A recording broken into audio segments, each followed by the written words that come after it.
welcome to Stencil Sunday number 3. I guess many of you have seen that we now carry stencils in our store that we created, and I am so proud and happy you all love them. So check out our store. I will leave a link in the YouTube description. I started out with the set Jungle Fever that was released last month, and I stamped the chameleon with some Memento black ink because I wanted to use some Copics to color it. And I think this chameleon just screams for greens, blues, and aquas, and these are my favorite colors. So this is one of my favorite images also. And I think lots of color will be great with this chameleon.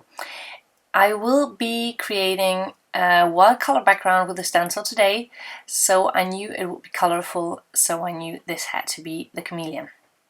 I started with B32 to have the lightest shade, and then just went in with some greens and teal colors to color this little guy in. And as you can see, I made sure to start with the shadows first and then blend all the other colors in. While I'm coloring, let me do some talk about the stencils. At the moment we have 7 stencils in our store. They are different. So we have some graphic ones and some with stars, so like with images. And there will be new stencils with every stamp release that is coming in during the next months. So I also prepared a few for the next month, and I can tell you that I really love them, and they will be Christmas related. So maybe this is something you are looking forward to too.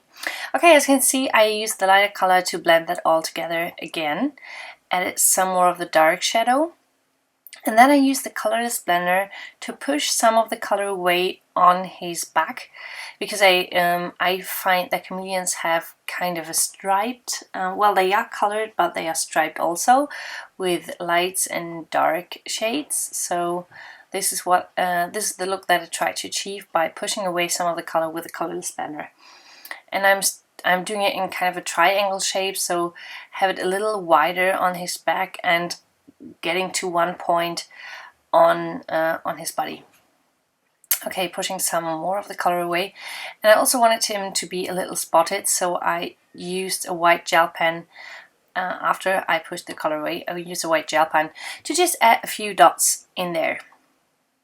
And this little guy really looks amazing with this color camo. I will leave the color camo that I used in on our blog, so createasmilestamps.blogspot.com. I will also leave a link to that on the YouTube description. I cut that out with my scissors and left a little white border because I knew that the background would be quite busy, and I really wanted this guy to stand out a little bit. And as you can see, his tail is like a swirl, so that's why I picked the stencil that I picked, because they just work together very well. This is the swirly stencil from our shop, and these stencils are about 6 by 6 inch, and so you can use them on your card horizontally or vertically, and this is what I really love about them. I used some spray adhesive again. I showed that last week in the video, and I used the spray adhesive, and this is important, and I really wrapped the stencil onto my cardstock very well, because I did not want any color underneath that stencil. I will use some watercolor, just as I said, and I spritzed some water with my mini mister, and then I just brought some distress inks in squeezed lemonade, peeled paint, and some mowed lawns, so some yellows and greens. And I also have a jar of water next to me. I think it's hard to see. I just spread some water, some color on that, and this is why you will need some spray adhesive on your stencil. Otherwise all the color will go underneath the stencil and you do not get the same crisp impression. I have to say that in some spots my ink also went underneath the stencil, but just a bit. I used a heat gun to dry that, but I was very careful because the stencil is made of plastic and I did not want the plastic to get melted or warp, so I just used a very bit of heat because I just was too impatient. Then I added some more color because when I dabbed some of the water off with a dry cloth, the color was just too light for me, so I went in and added some more color. And I think this background really looks amazing.